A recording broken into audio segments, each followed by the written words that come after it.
Um, Wonderful. So welcome everyone to our February School Support Network meeting. Many of you we've known, and there's many of you on the Zoom today who are new friends. So we thought we would start today. I'm just getting my screen going. Oh, sorry. With a couple of introductions, which is the School Support Network is brought to you by the School Culture and Climate Initiative, and Trish and I are the co-founders and co-directors, and these are our contact details. But we'd also like to give a huge shout out to our amazing team, both Leanne, who manages things behind the scenes, and then all of our wonderful consultants, a couple of who are on the call. So a huge shout out to everyone. And so we're going to go back. So the School Support Network, as many of you know, and some of you might not be aware, as I mentioned, everyone, is part of the School Culture and Climate Initiative, which is based at the Center for Human and Social Development at St. Elizabeth University. And the School Support Network, which this afternoon is one part of the array of resources and supports we offer schools. We'll be talking a little bit about the school support networks and the professional learning communities in just a minute. There seems to be a little bit of a lag for my screen sharing. There we go. So for those of you that are new to the School Support Network, the whole idea is that it's about connection. It's about shared high quality professional development.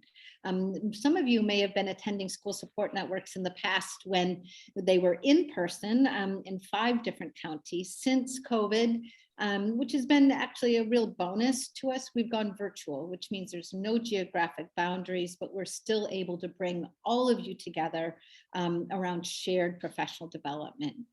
But a really important part of the school support networks is the connection piece. So in a little bit, we're going to be asking you to complete a poll and some sort, a few other things just to make sure that we do continue to develop relationships and hear from you. I'm really sorry for the delay here. Right. So just to mention that professional learning communities and being able to learn from one another is absolutely key towards sustainability and for what we love to do, which is bring people together. So in addition to the school support networks, which are professional development focused, topic focus, we have job-alike coffee chats, which really provide a table and a venue for you just to ask each other questions, share successes, share opportunities, brainstorm. We have those just for anyone, as well as job-alike coffee chats. And they've been, those of you who have participated, they're just drop in. We just ask you to register. You can attend one, you can attend all of them. But it's really, we've gotten great feedback that it's lovely to share amongst similar job roles within the school district. And then for those of you who have participated in our 3-year school climate improvement process, we also have PLC for those schools who have intentionally assessed and addressed and focused on intentional school climate to share best practice, to mentor each other, and to brainstorm. So we are all about bringing people together and providing venues for just shared exchange of information and energy and connection. So today, what we're going to be doing today is, as I mentioned, a little bit of getting to know each other, and then a workshop on something which is top of mind to everyone. The masks are coming off in just a couple of weeks. It's another huge change, and we're very lucky that we have a little bit of time to prepare. So we're going to be delving deeper into that. And then the School Support Network is also an opportunity to just kind of get updated with happenings around the state and some helpful information. So we'll be finishing off after the workshop, just giving some updates on that ever important SEL Day that's coming up and some other opportunities. So just to get started, we invite everyone. We're all about walking the talk, and it's just so important that everyone just occasionally throughout the day takes a deep breath and just gets in touch with themselves. So we invite everyone just to take a deep breath and think, how are you feeling at the moment? Try to identify 2 words about how you're feeling. and they can be very different sorts of words. But just do that, because we're going to be asking you in a minute to share those 2 words in kind of a cool thing we're going to try to do. So I'm going to switch to this next screen. And Leanne, do you want to let people know what to do with this one?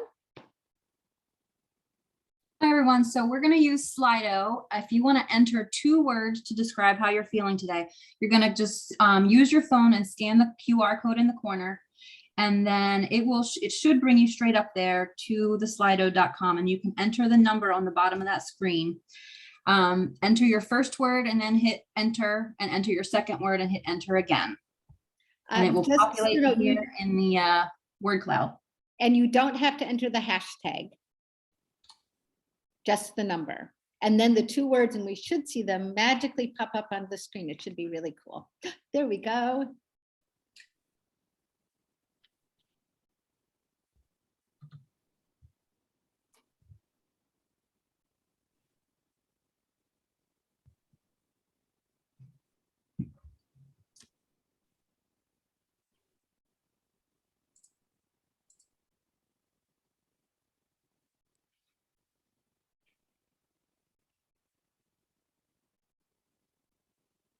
Looks like tired is winning, but I don't want to bias people.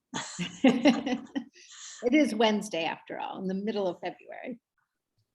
So what we love about this exercise is that it's, as we all know with social emotional skills, it's so important to be in touch with how we're feeling, and also to get a read on how other people are feeling, but also how it's so easy to be holding 2 emotions at the same time, and probably many more.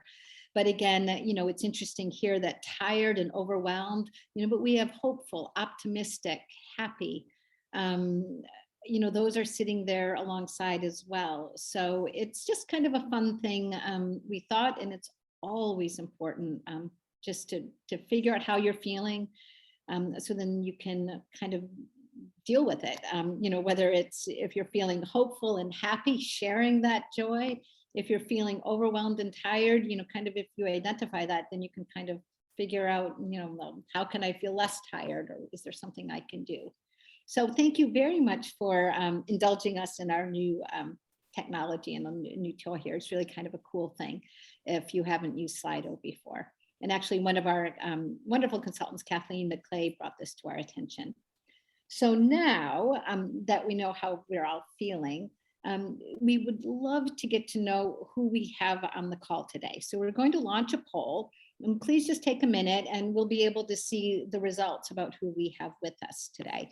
So Leanne, can you launch the poll, do you think? Yep, we're seeing it. Oh, great.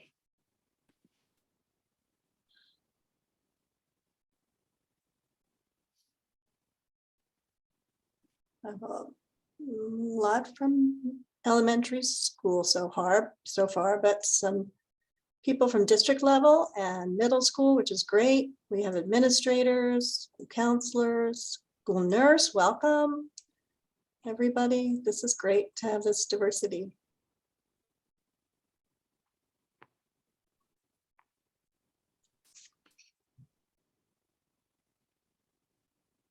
Okay, well, it looks like most people have participated if we want to share the results.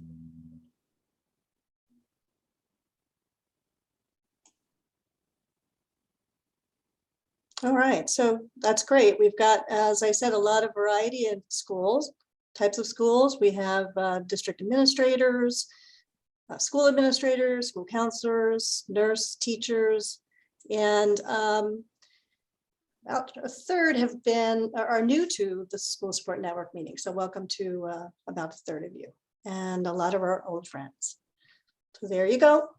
Wonderful. And it's always great to see a wide range of levels of schools, as well as a wide range of roles within schools. We actually work really hard behind the scenes to make sure the school support networks are relevant and of interest and are valuable to all the different K through 12. And it's harder to do than you think. So we're pleased to always see that spread, because we think there's real richness and in having different roles come together. And then we, of course, we have through our job of like coffee chats and things, we have opportunities to just address the smaller groups as well. So thank you for doing that. Now I'm going to. So preparing the workshop, we're entering now into the workshop part of the SSN, which is why I think so many of you have signed up today. There's big change ahead, and taking off the masks, having mask optional is a big change, and it's a change that we can get ready for, and it's probably something that's really worthwhile getting ready for. So today, what we're going to be doing is we're going to be watching a video, and we're going to be gaining, your reactions to the video. And then we're going to be exploring what brains say about change and why this is going to be quite difficult. But also there's things that we can do to make it less difficult, and hopefully have March just be as smooth as it can possibly be. What we hope today is to be able to give you some tangible ideas and tangible tips to bring back to your school and district to ensure that that everyone feels safe, that people feel comfortable, that they feel supported. I think what makes this incredibly complicated this time around is that all the individuals in the world, quite honestly, this is global, have experienced COVID differently. And whether it's the students in your classroom, the staff in your buildings, the people in your family, everyone has had a different experience, and they have had different kind of messaging as well. And on top of that, which we'll be hearing from Trish in a little bit, is that change is incredibly hard. And so it really helps to understand the science. So with that said, we're going to watch a video that actually was from ABC News, and a very good friend, mentor, leader, Dr. Maurice Elias was interviewed. So we'll be showing the video, and we invite you to keep track of your reactions, and we're going to be asking you to share, kind of your reactions. What's your big takeaway from the video? So Leanne, can you share that?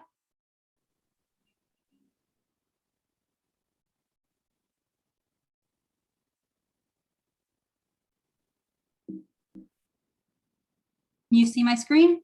Yes. Yes. Yeah. All right, here we Dive a go. little deeper, in fact, a lot deeper into the debate over masks in school with a man on your screen right there to help us break down the topic. Professor in the Department of Psychology at Rutgers University, Maurice Elias. And Professor, thank you for joining us. My pleasure. All right, let's go into this. First of all, is it the right decision to make? Or is it too early? There are still people who are in the hospital. There are still people who are getting new cases, but it's true that the numbers have dropped. Have we reached the stage where you're okay doing this? Well, these are medical decisions, of course, but the governor was wise in having some lead up time. Mm-hmm. So there's time for schools to prepare for this, prepare their kids, prepare their staff, because there's going to be an emotional change.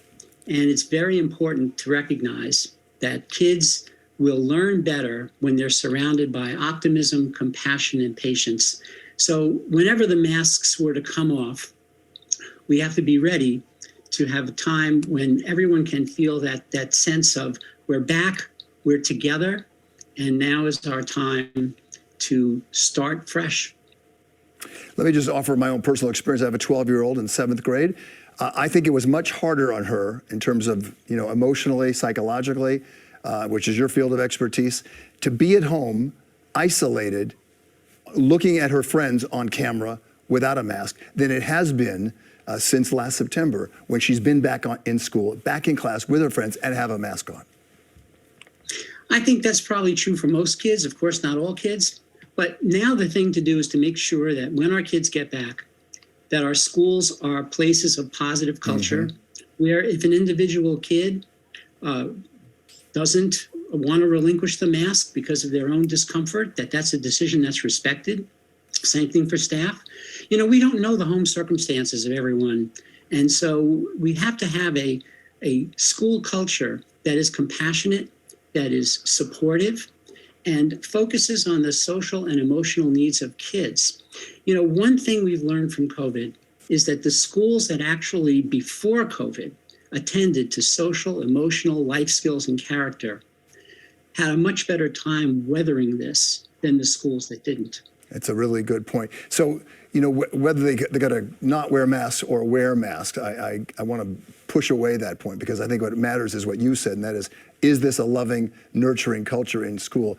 We know that it's been hard. The whole thing has been hard. I think my kids are much more cautious, perhaps because of me and what I do, but I think they've seen it everywhere. Are you worried that there's been irreparable damage done to some children? I don't think that that's a major worry we should have. There will be some difficulties that kids have had, but you know, the kids' experiences of their families' losses from COVID are going to be far worse than their experiences dealing with masks. But children in general, they're like flowers. They grow toward the light.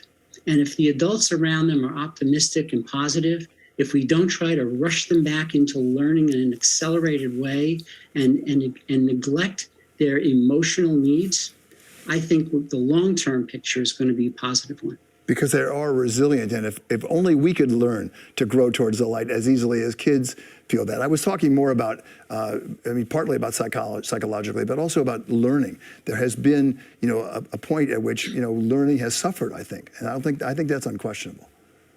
There's no question about that. But the paradox is that we're not going to get that back by accelerating a strong emphasis on learning, creating extra stress on kids and families. That we just have to accept the fact that it's going to take time to recover from this. You know, one analogy that I've used is it's like a tornado. It's a devastating event, and we cannot recover from it instantly.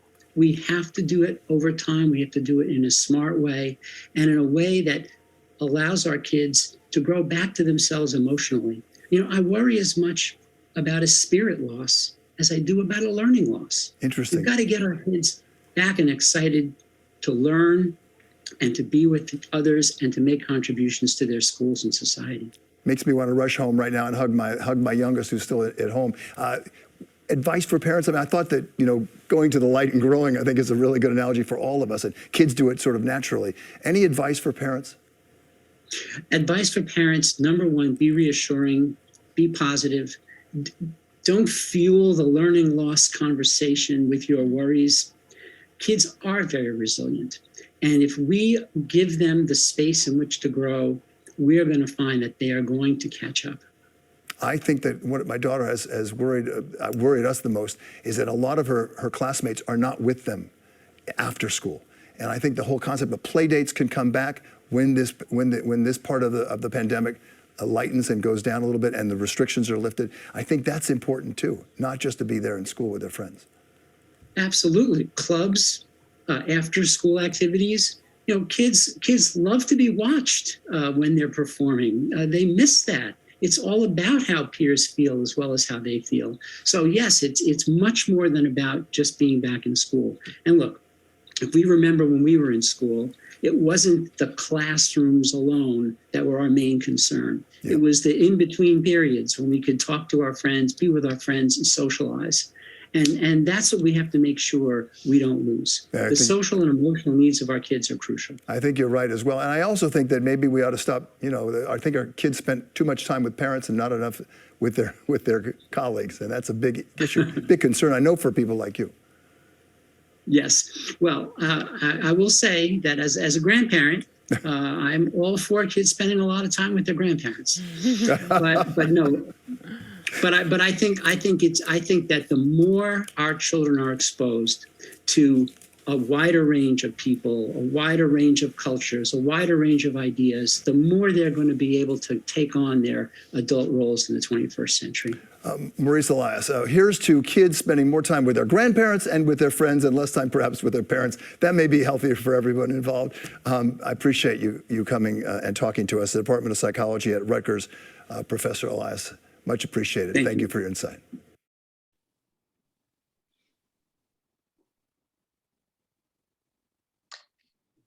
Great. Thank you for watching that with us. You know, it started out talking about masks, but then the conversation very quickly evolved into talking about how do we set our kids up to succeed.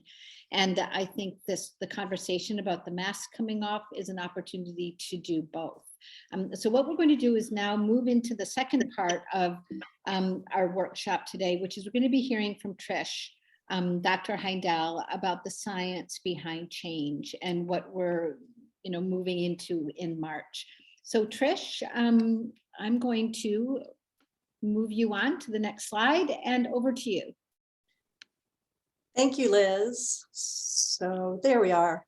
So we thought it really would be very helpful to think about how, we kids, humans, all of us, we do adapt. And as Maurice suggested, to really approach this with positivity and optimism. So this is where we started. And when we think back to where we started, we had to really work hard at messaging, right? And kids were told that they were they're wearing masks to be socially responsible, to protect grandparents. There's a whole nother aside or conversation about the development of the ability to read facial emotions from facial expressions, etc. But we got from here to the next slide. So if some alien dropped in from space into a classroom in the United States, that alien might think that this is perfectly normal, because this certainly does look like kids engaging in sort of normal interactions and learning in the classroom. So how did we get from where we started to where we got to that we see in this photo? Now, I'm not suggesting that everybody adjusted really well. I'm not suggesting that the interactions in the classroom and in the cafeteria and in other places weren't disturbed by the pandemic. Certainly that took place with the social distancing and plexiglass, et cetera. But we want to think about how humans do adapt, but also the stresses that come first from change that we do have to adapt to. So if we go to the next slide, these are some of the things that helped us to adapt and do help us to adapt. And humans have a wonderful capability for adaptation. And as Maurice suggested too, kids are very resilient, but so can adults be as well. So what helped that adjustment to mask was that it became normative. And maybe some of you had the experience of walking into a store and seeing some without a mask on and sort of having a reaction to that. That was because it really became normative. What also helped was the very consistent communication about what masks were doing, how they were providing protection for self and others. And just think about right there, the difference between the consistency in the communication at the beginning when the mask mandate started and where we're at now. And there's certainly at this point rather inconsistent communications, and then certainly a lot of different reactions to the mask mandate have evolved over time. So, for sure, we started out on sort of more solid footing, and that foundation has really been shaken. And that's the context that we're in now, moving into a whole nother phase of our responses to the pandemic. But we can adapt. Adaptation does take time. It takes positive thinking. It takes work. We're going to get into some of those specifics. But if you are a student of Piaget and you learned about assimilation and accommodation, we learn through experience and we do change and adapt. So Piaget once said to a child who discovers a hammer, the whole world is a nail. But then very quickly the child figures out that the hammer doesn't also work on mom's toe or the dog's paw. So eventually that schema changes and you see accommodation happening. So we do have that ability to evolve, to adapt. And as I said, it does take a bit of work and a bit of rewiring. So let's talk about the wiring and the neuroscience of our brains when we experience change and what can help our brains to adapt. So as I said, we're navigating a whole nother significant phase in our response to COVID-19 with the mask optional coming down the road. And as Maury said, and as Liz said at the outside as well, it is helpful that there is time. There's a little bit of time to plan. And that's what we're going to have you talk about with one another when we get to breakouts, about what you're anticipating, what opportunities you see, about what you can do now in those breakout sessions. But let's dig in a little bit into how our brains react or respond to change. So our brains are wired for survival, and our survival is increased by these things that are bulleted on the screen: predictability, control, a sense of stability, certainty. All of those elements of our life improve our ability to survive. And if you think about it, just about every single one of those went away during the pandemic to some degree or another, and in the lives of different people at different developmental stages in different ways. So we saw a challenge to all of those things that really increase our survival and that our brains want to have in order for our brains to support our functioning. The last bullet is really important. Neuroscience research has shown that we do have a bias toward the negative. We have a bias toward expecting the worst. We have a bias toward glass half empty. And again, if you think about that, having a bias toward the negative, like predicting the worst instead of predicting the best outcome, does increase survival because it enables us to prepare for what might be an attack or what might be a challenge to our survival. So when we're going through change, it's really important as educators and people interacting with kids and with other adults is to understand that bias and to understand that everyone will be reacting, most people will be reacting to change by thinking bad thoughts, by ruminating about what bad things this means, ruminating about potentially getting ill, ruminating about all the negative outcomes that can be associated with the masks coming off. So it's very important to understand and to be empathic with each other when we're going through this period of yet another change. So the next slide, please. So when we have a threat that comes from feeling that things are unpredictable, feeling like we are out of control, to our brain, that's equivalent to us seeing a lion rushing toward us to attack. So we know based on neuroscience that when the brain perceives a threat due to these things, the automatic or autonomic response is fight or flight. So there's a physiological response to feeling this threat. There's an emotional response to feeling that threat. And there are hijacking that takes place, particularly with our executive functioning and with working memory. So if we go to the next slide, we have to acknowledge that the world offered more stability in the past. And we do have to recognize that because things are very unstable over the next few weeks, they're going to be very unstable, that we have to understand what happens when we have this brain threat response. So we have that acute stress reaction, which I talked about. We have increased stress and anxiety. And there were recent reports that upwards of a third of children under the age of 18 are suffering with clinical anxiety, and that might have doubled during the pandemic. So we're talking about anxiety and stress that is already existing in a large percentage of our kids, and we've been hearing that from you all a lot. That now another change, oh my gosh, now I have to decide whether I'm going to wear a mask or not. I've got to deal with my peers. Some have masks on, some don't. that's going to increase stress and anxiety. When we are stressed and anxious, and you can add trauma into the conversation the same way, we have an altered perception of reality. We have the negative thoughts that I talked about. We have a heightened perception or awareness of things around us, and we are distracted very easily.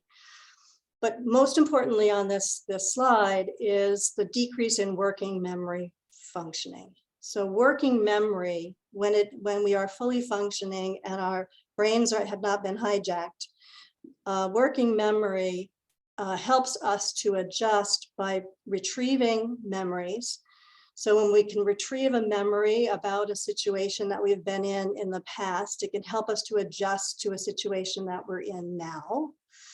So it's incredibly important for working memory to be functioning at a high level in order for us to adjust to our situations.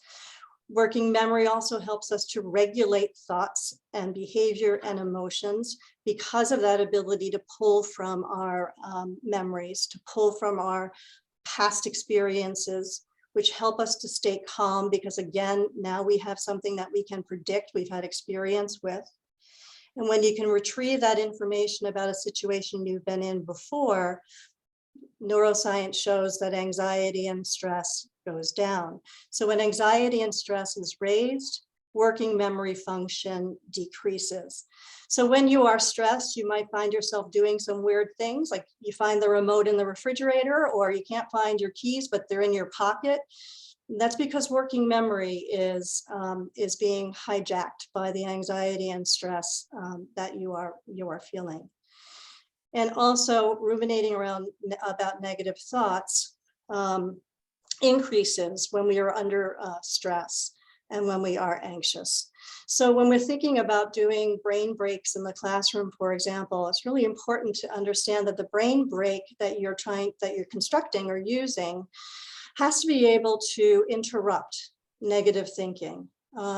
So be careful when you're doing a brain break to understand what your kids in the classroom might be feeling and thinking, check in with them, and make sure that you're doing something that's a brain break that's fun, that actually distracts them from their thoughts, that interrupts those negative thoughts.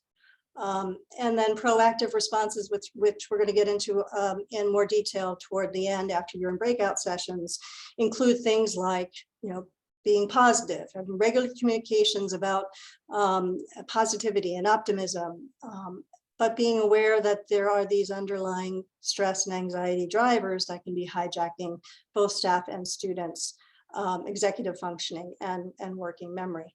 So there's a number of analogies that are used to understand what might be cooking underneath the behavior that you see in fellow staff or you see in students in the classroom.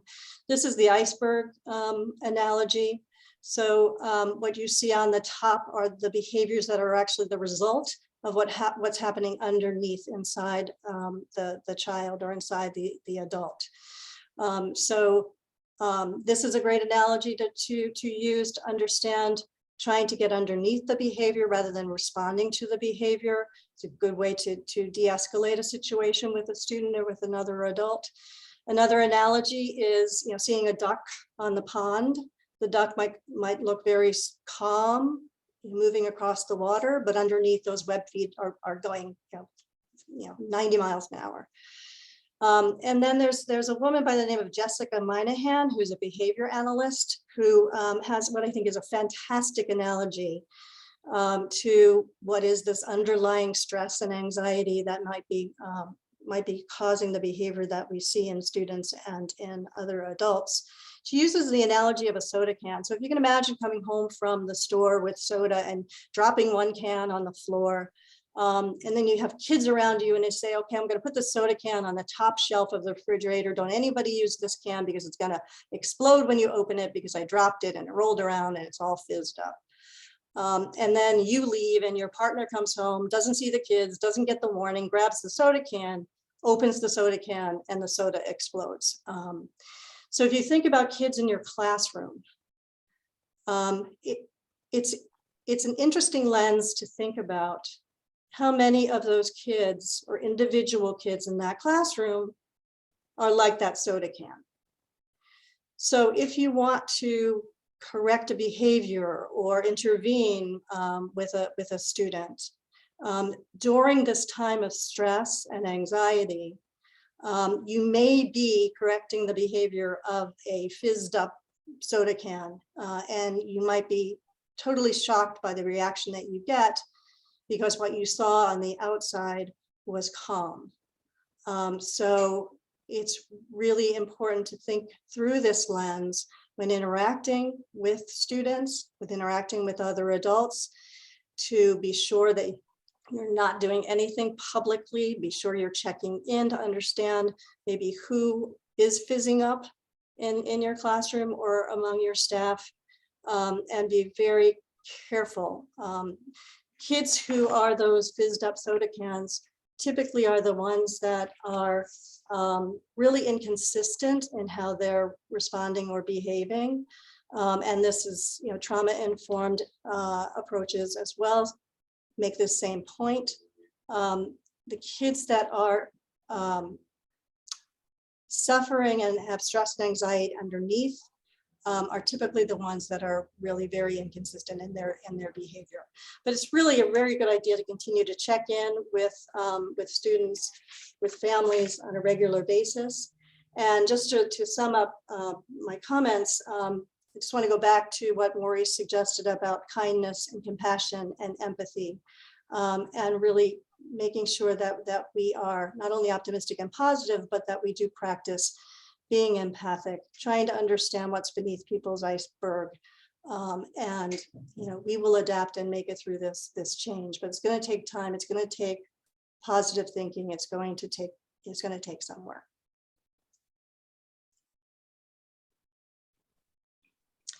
So I think the next phase is going to be you talking to each other. So I stop yammering at you. Great, Trish. Thank you so much for providing such a great background to the science. And as Trish mentioned, after we hear from you and give you a chance to talk a bit, we're going to be following up with some more specific kind of suggestions, tips for what you can do in your schools. But first, we think it's really important that you talk to one another. So Leanne's going to put you randomly into breakout rooms. And we suggest that for those of you who have your videos off now, which is fine, is that in your breakouts, maybe you want to turn them back on. But in your breakouts, please discuss 2 questions. What questions or reactions do you anticipate from students and staff to the mask coming off? And then as well as what challenges do you anticipate with the removal of the mask mandate? And what we're going to do is we're going to give you about 7 minutes to have these discussions. And if one person could just, take some notes, that would be great. And then when you come back, we're going to ask each group to share, the top 2 or 3 issues that kind of presented themselves. And we'll be keeping track as to what they are and ask you to share out. And then we'll be going back into another breakout session to talk about opportunities. And then we'll be coming back, and then we'll be talking about, some other ideas as well. So with that said, Leanne, can you start to send people to their breakout rooms? Welcome back, everybody. So we'll just give a minute or 2 for everyone to arrive. Great, I think just about everybody's back. So we'd love to hear about how your conversations went. So could someone from breakout group number 1, I don't know if you know what breakout room you were in, would like to share? And Leanne, maybe you can help if people don't know what breakout group they were.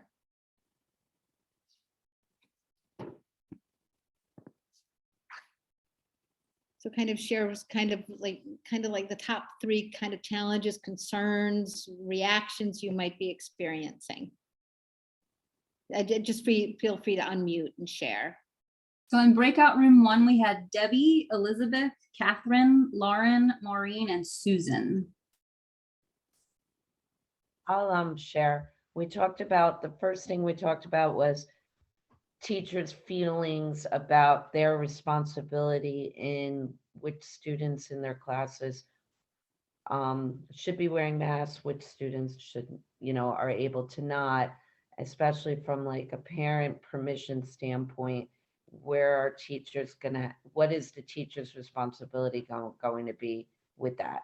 And then we also talked about the differences. Now there's not a full mask mandate. So there's going to be a disparity within classrooms, especially with older children, and it's going to need to be proactively spoken about that, we're going to accept each other for our differences. We're not going to, judge who's wearing a mask, who's not.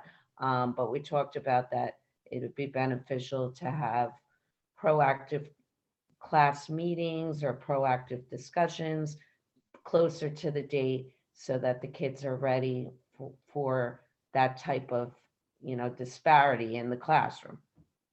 Great. Thank you very much. Group 2?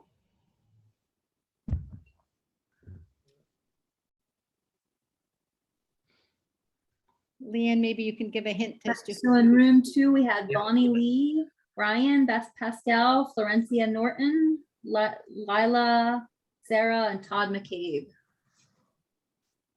I could speak if you'd like.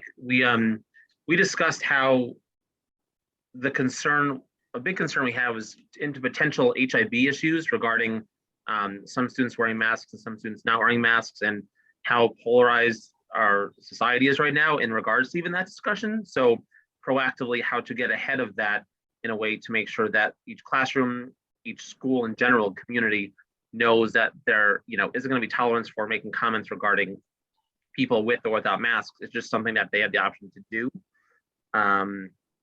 Also, the perception of, even going back to the staff, how are students going to react if a staff member is wearing a mask, or a parent of that child, are they going to have a comment if a teacher's wearing a mask, and how it can just create tension in a sense, because it is so polarizing.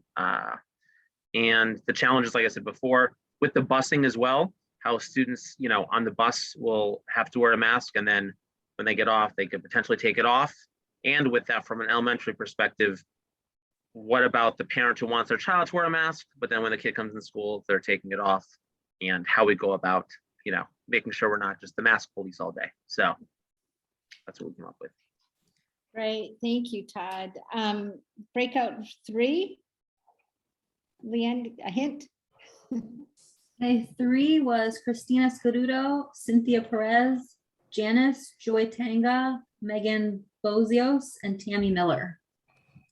So some things that we touched on, we said that we anticipated anxiety from a lot of our students and staff as well. And we talked about how peer pressure was probably going to be present with what's going on. And that we're probably going to have to focus a lot on, normalizing that we're all different and that we all have our own opinions and we're making different choices. We also touched upon how students and staff members a lot have experienced grief as a result of the pandemic. So with the new mask mandate that's happening, a lot of those students and those staff members feeling uncomfortable. So it might be hard to see where someone's coming from, especially if someone has experienced grief, whereas others have not. And we also expressed concerns about if, your child is, if a parent wants a child to wear their mask to school, like what is our role? Should we be reinforcing? Whereas like, we don't really want to be the mask police, but what is our role when it comes to reinforcing that if, the parent wants their student to wear their mask, but the student, isn't following that. So those were some points that we touched on. Oh, that's great. Thank you, Cynthia. And group number 4. For group number 4, we discussed some of the same things, but we were also discussing how the balance between, we're going to have parents very excited about the mask coming off and parents that don't. Also, that's going to be for students too. Some are still going to be nervous about that. But also, what is it going to start to look like? Our class is going to start to be mixing more. What about all school assemblies and things like that?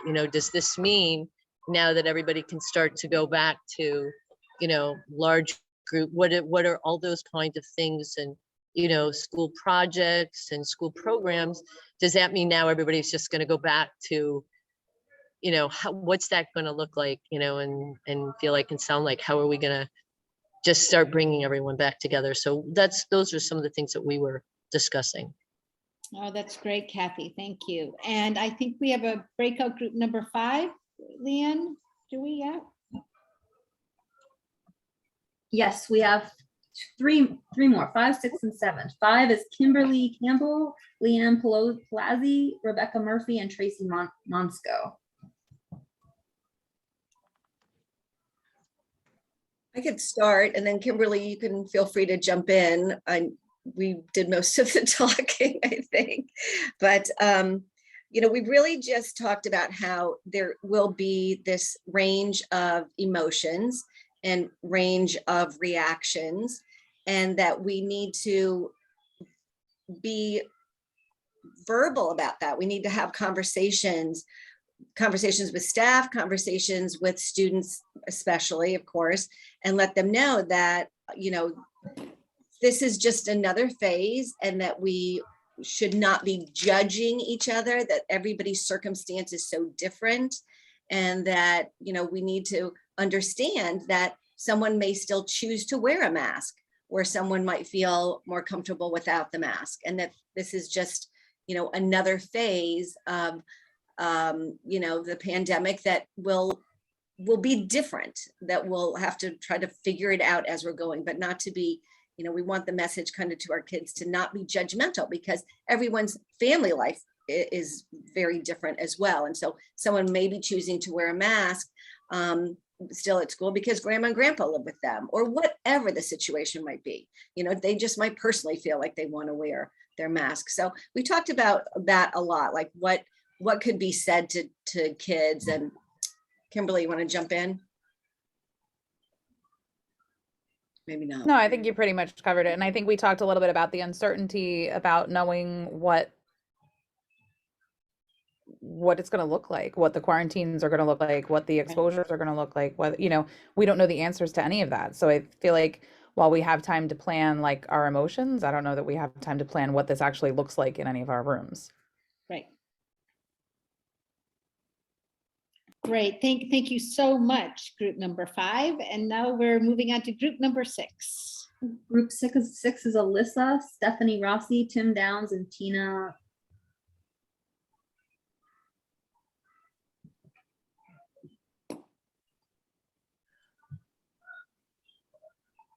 I guess I'll speak since no one else stepped up to the plate. Okay.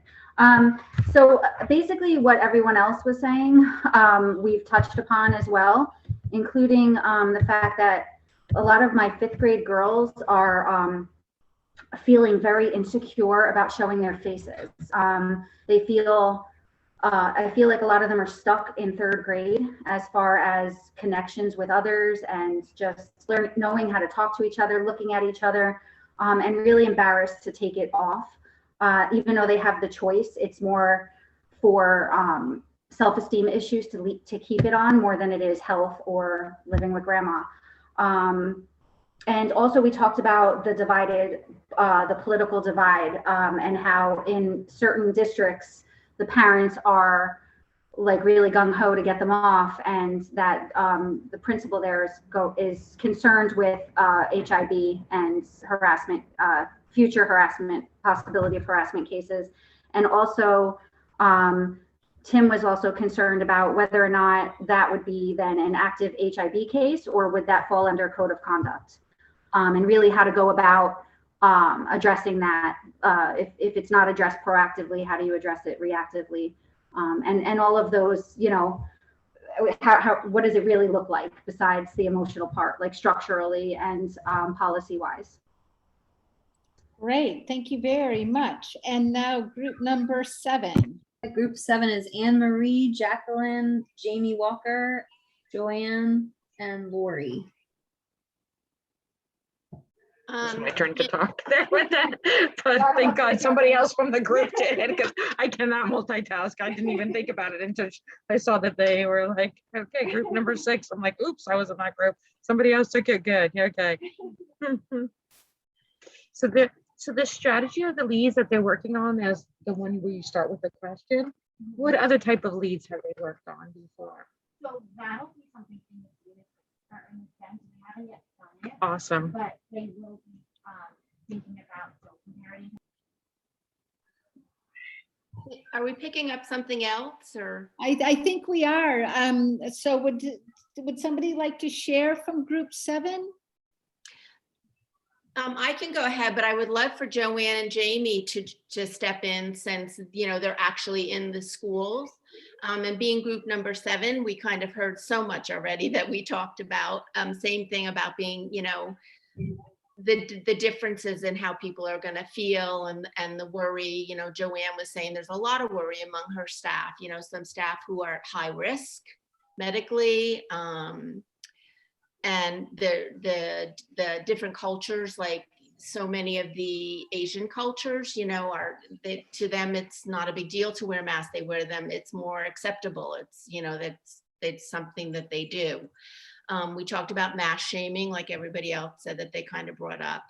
And can they, you know, staff was wondering, can they make a child really wear a mask if they're working one-on-one with a child in very close proximity? Can they say, you know, I want you to put a mask on, you know, or not? So anything else that we didn't talk about, Jamie and Joanne, that you want to add if you're there? Well, I just to kind of add on, and just as I'm listening to all the groups talk, one of the things that we're always, because we have 4 different elementary schools in our district, is that we want to have consistency among, even within your building, that if one teacher is doing a certain practice, another teacher is doing a certain practice. So you almost want to establish some kind of like norms as to what it should look like and what it should sound like. What do the classrooms look like? Like, for example, one of the big decisions that we just had that we wanted to do across the district was, can we put our desks back together in cluster groups? Is that okay? You know, and Kathy Immerman, who was just in the group, she also said, like, we just got the okay to bring our whole school together at assemblies. So now we're like, okay, what is that going to look like? Are we going to do that for March? No, maybe we should wait till April. And is that going to change? So again, it's trying to make plans, but then being able to pivot back to if something else, you know, are we going to have increased numbers again once we take the masks off? You know, so again, that someone said that uncertainty and what does it look like, that's always going to be relevant, I guess. And then I think it was one of my colleagues this morning said in another meeting that one of our main messages should be that even though we're taking the masks off, we still are cognizant of safety. We're still going to make sure we're washing our hands. We're still going to have good habits. We're still going to have to, I don't know if, you know, if we're keeping the 6 feet distance, the 3 feet distance, like certain things are going to still remain to make sure that you're safe. Because we always want to reiterate that just because the masks are coming off, it doesn't mean that everyone's going to get sick. Right. And to make sure, especially our little guys, kindergarten, 1st and 2nd grade, because some kids really have that fear of like, oh my gosh, I'm going to get sick or I shouldn't because they're rule followers. So yeah, conversations. I was even saying to my assistant principal this morning that maybe like I'm the one who wears the mask and he doesn't. So we're role modeling. So it's okay to have either one. So just kind of thinking about what would the kids be feeling. And then those true morning meetings are really going to be critical, you know, and the conversations. And so maybe with our staff, we're working on conversation starters and how do you respond? And, you know, maybe even as people are talking, I'm like, oh, maybe there's like a parent workshop in here right now, you know, and like coming together, like little coffee and like, what are you scared of for your kids coming back or having masks or not masks? Because if we deal with that, then we can kind of get into the home and kind of maybe curb some of those opinions and political views and, you know, and the questions, because right, that unknown and that uncertainty, that's what builds all the questions and the fears, right? So if they know this is how we're handling it in school, this is what it's going to look like, we're going to have a common approach, maybe that could help. But again, just having the ability to be flexible and to switch if we need to. That's great, Joanne. Thank you so much for sharing. And so many of those ideas fit really nicely into our next section. So before we move on to that next section about what we can all do, I think there's one more group we still need to hear from. Breakout room number 8. No, that's all of them. That's it. Oh, perfect. That's wonderful. Well, that was really, I hope you found that productive, but both Leanne and I have been taking lots of notes as to what we've been hearing, but we want to move into the next, for the section of this workshop. We still have about 15-ish minutes. So we want to make sure to get to ideas and solutions. So we're going to put you back into your breakout rooms for about 5 minutes. And we're suggesting that you pick one of the topics that we've heard about that might be challenges and reactions, whether it's parents, whether it's bus issues, whether it's kids that might be anxious about masks for totally different reasons, whether it's about the policies and the protocols that are all over the place. Pick a topic, and if you could brainstorm within your group a solution or things that you can start thinking about now to help address that, that would be great if you could brainstorm. And then we'll come back and we'll very briefly share out. We'll be taking lots of notes so that when you do share out, so that we can send them around to you. But you probably don't have time to brainstorm all the solutions. So just pick one thing that you'd like to delve a bit deeper in for 5 minutes and then come back. So Leanne, can you send everybody into their breakout rooms? Here we go.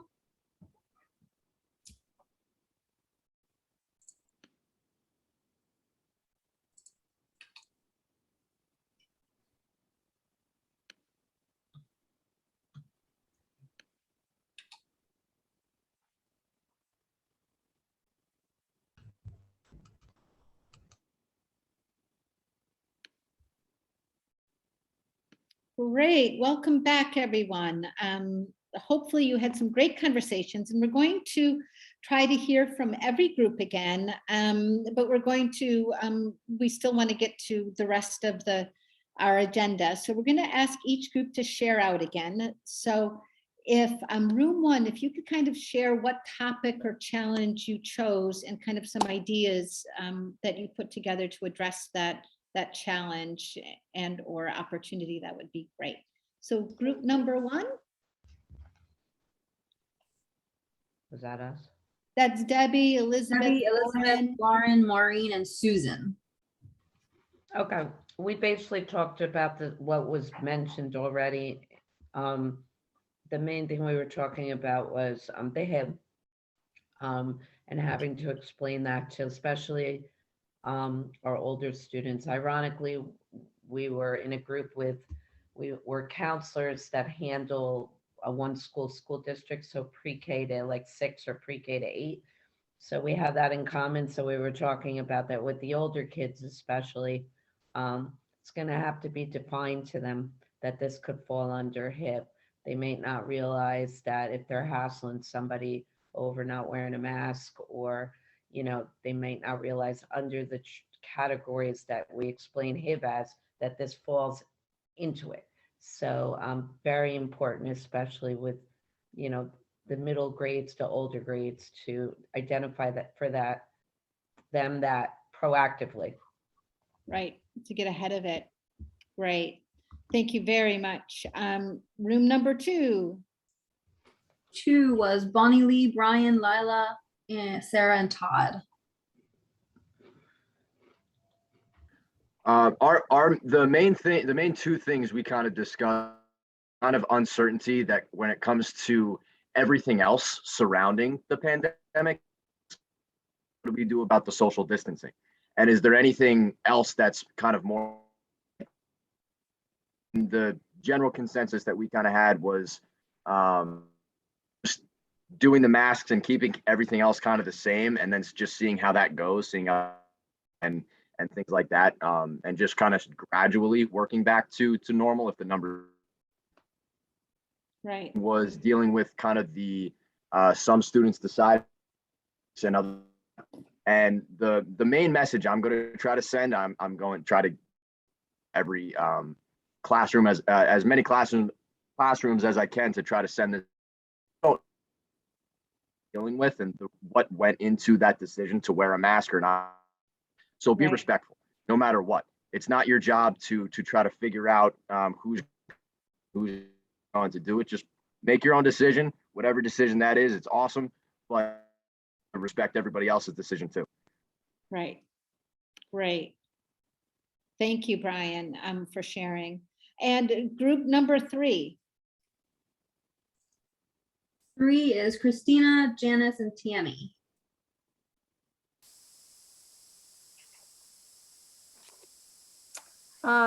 We talked a little bit about some of the stuff that had been shared and the ideas of doing like a survey with parents to see like what their pulse is as far as, do they want their children to be masked in school or do they not? We talked about the pros and cons of doing that. And we talked about like kind of where our school districts are at this point in thinking that through, with really still no definitive decisions. But understanding that trying to have a teacher with 22 students or something like that in a classroom to know which parents want their kids masked and which ones don't, and how do you keep track of that? And how do you try to support the parents, but yet understand that you're in the midst of a classroom and, we want to get back to teaching. That's something that we've kind of gotten a little bit away from, and we don't necessarily want to be the mask police, but it's going to be tough. Right. Great, thank you. And group number 4. Group 4 is Brianna, Desiree, Kathy, Katie, and Linda.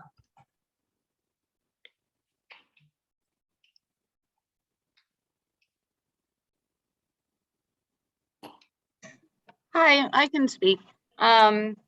We were similar from group 3, just how we navigate not becoming the mask police and, supporting the students who want to wear masks and, parents who want their kids to wear masks and the kids who may not wear the mask, and just how that's all going to look like. Also, solutions, modeling, if you have a student that is wearing a mask, as educators, we can, for comfort level, wear a mask, in certain situations and that sort of thing, but just how this is all gonna look like. Great. Thank you. And let's hear from group number 5. Group 5 is Kimberly, Leanne, Rebecca, and Tracy. I can speak for group number 5. We talked about how the question was raised, how to talk to kids about this in morning meeting and what should be said to students. And one of the things we talked about is, I think it was touched upon before, but there's lots of things that we can do to keep us safe. Maybe masking is one of them, but we can also wash our hands, keep distance, but also things that students can do on their own or with their families, such as eat healthy, get adequate sleep, get adequate sunlight, those kind of things. So just give a little control back to the students. And maybe we can't prevent every illness by, some of these things, but we can still make our body stronger and really talk about health, because I feel like that's been completely ignored throughout. Great, thank you. And one thing that we haven't touched on is that as masks come off, and as it's springtime anyway, there's probably going to be more bugs around and normal everyday viruses. So people are going to be getting sick. And so how to handle that in context. So that idea of focusing on, just health in general, is probably pretty important. So, okay. And then group number 6. 6 is Alyssa, Stephanie, Tim Downs, and Tina. Hi, this is Tim. I'll take this one. Stephanie got the last one. So we focused in on staff members, and we discussed staff members' health conditions and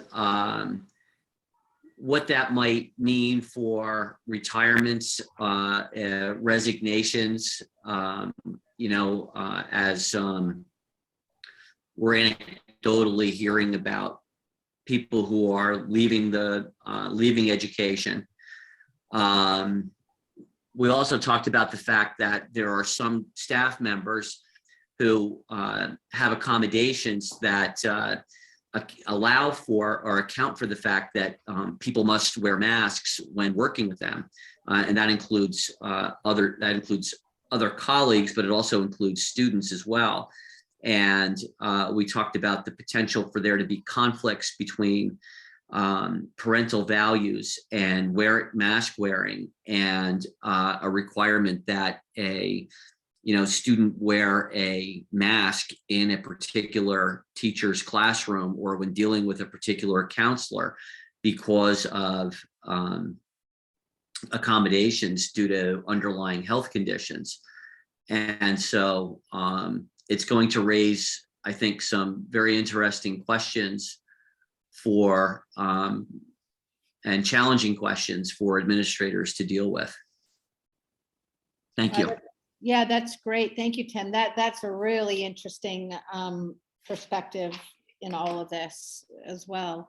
to navigate. And the last group. Room 7 is Anne Marie, Jamie, and Joanne. I think we just kind of continued along what everybody's been saying. We just continued a little bit about like expanding maybe upon the parent outreach piece of it, trying to understand the different perspectives coming from them. You know, I think it's what everybody's saying is so valid and true, and I think it's one step at a time. And you know, I echo what one of the other members had said, that even though we can plan, you know, it's going to be every day is by the seat of our pants, and just kind of, you know, it's like we're doing our fire drills. You just want to have all those things at the ready. So we just want to talk about it and have different responses ready, because you never know what response you're going to need in your classroom.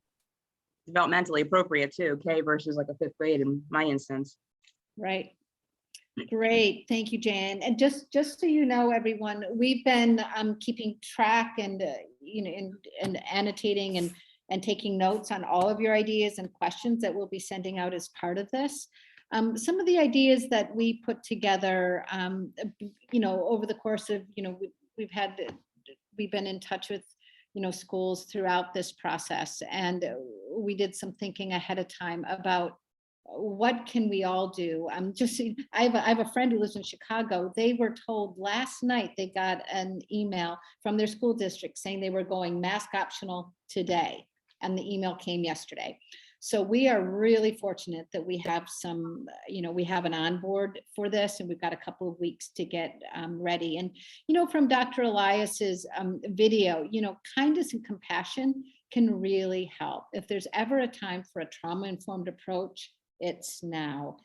It's going to take, just like Trish, earlier we heard, you know, that iceberg. There's a whole lot of stuff that's going on, and a whole lot of people in school communities are, you know, kind of shaken up soda pop cans. So treat everyone with kindness and compassion. Again, you know, we've heard a lot about HIBs and discipline and being the mask police. It's really a good time now to step back and agree a consistent approach to discipline and messaging.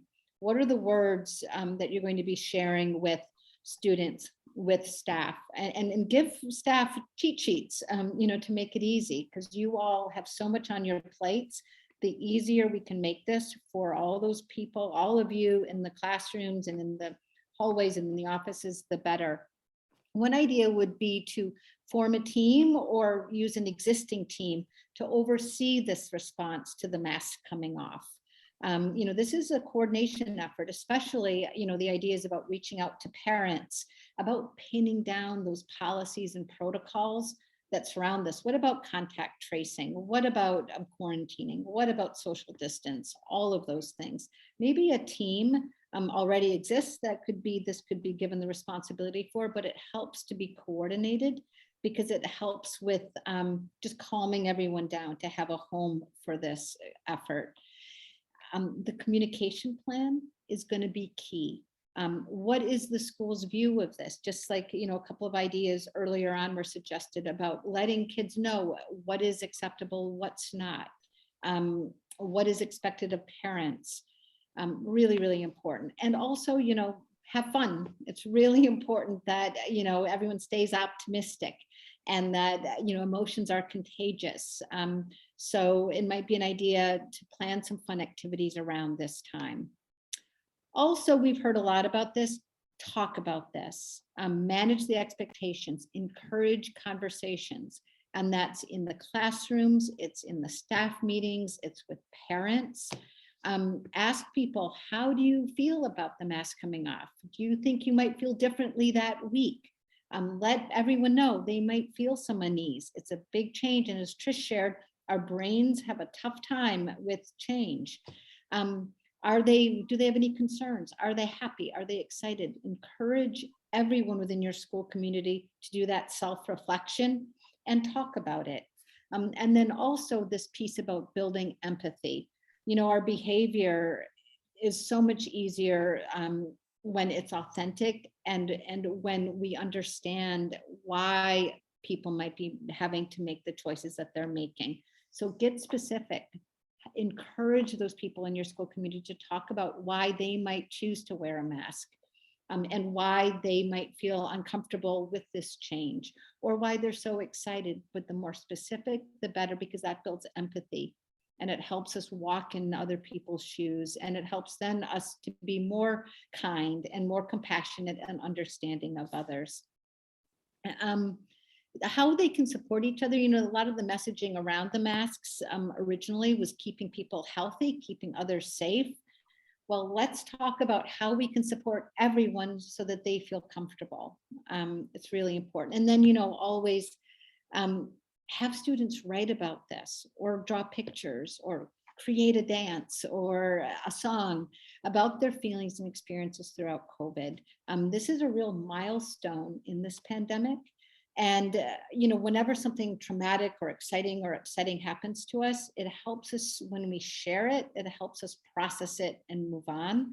This is an opportunity, maybe masks coming off, to talk about what students experienced. And it doesn't have to be the bad things. It could be the silly things that happened from COVID, the fun things they learned to do during COVID, or whatever. But it helps to process it, to create, to write, to journal, to get that out for everyone. Another idea is the communication and managing the expectations are key. Communication with parents, letting them know that the school community is big and this is the school's approach, and just building empathy. Also, every single human has had a different experience with COVID and is coming from a different place, and being cognizant and recognizing that is very important. And some of those of you that are in districts and school environments where it is politicized and there's real polarization, maybe remembering everyone that at the end of the day, we're all human, nobody wishes anyone ill, is that at the end of the day, this could be something that brings people together, hopefully. So another bit of advice we have is support the staff. I mean, all of you are the staff, and you've just been carrying such a weight. So the more that the school can do to make this as easy as possible, the better. So maybe putting together frequently asked questions you might hear, a list of those. And we're starting you out on that by, what we'll be providing is follow-up. But ideas of what you can do, it's so worth getting ahead of this, so that March can be an experience of almost celebration of moving into the next pandemic in a way where we're exercising empathy and understanding and kindness and support for each other.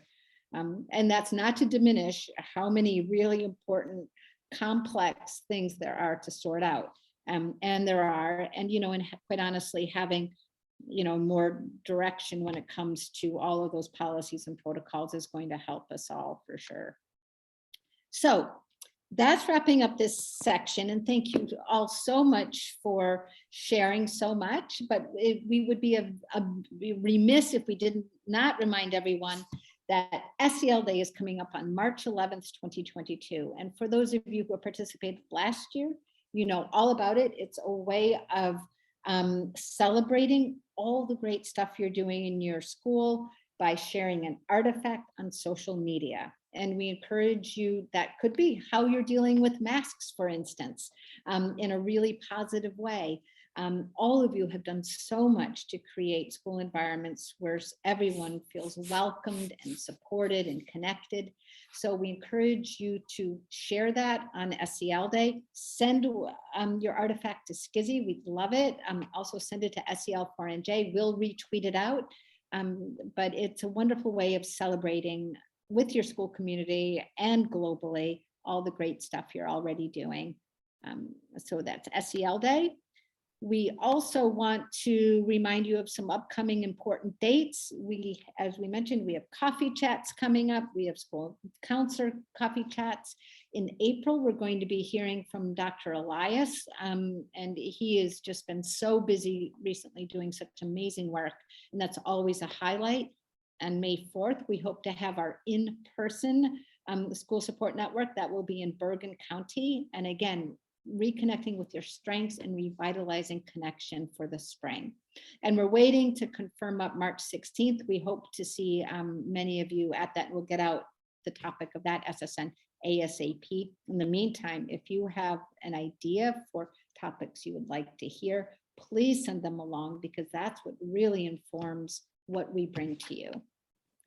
So also, just in wrap up, we are here for you. The School Culture and Climate Initiative has a wide range of resources, supports.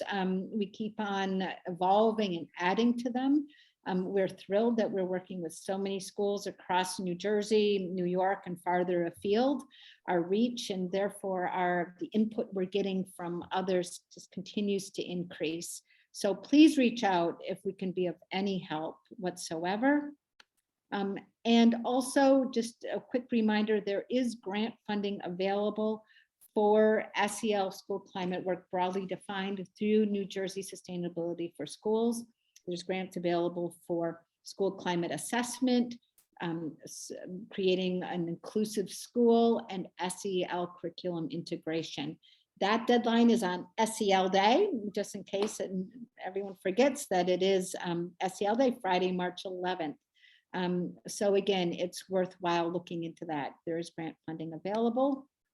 And emotions are contagious, which is going to be really important to remember through all of March. So we would just like to thank you all and encourage you all to share something in the chat that you are grateful for. And also just remember that, you know, that how all of us handle March is going to make a big difference in terms of how our students and our colleagues and our family members handle this next phase. So please, it's been wonderful spending this time with you. And if you feel like sharing something in the chat, please do so. I'd like to say that's my dog, who's actually in the other room snoring as we speak. And I'm very grateful that he did not decide to join us today, because he tends to at this time of the afternoon. And yes, it is great to see old friends. Thank you for dropping in again. Yeah, so, and just as a backup, we will be sharing this along with other material and information as it comes forward for this mask mandate lifting.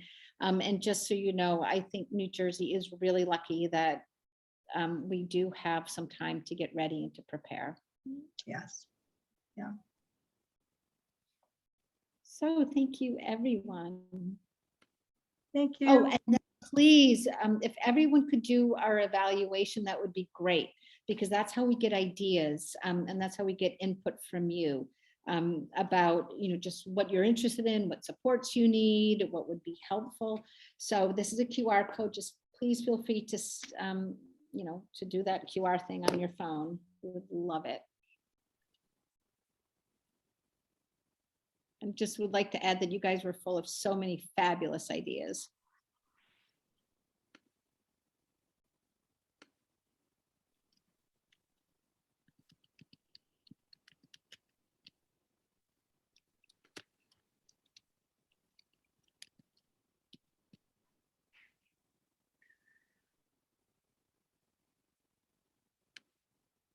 So we wish you all a fabulous rest of February and hope to see you at some of our other coffee chats, and hang in there. You're doing amazing work.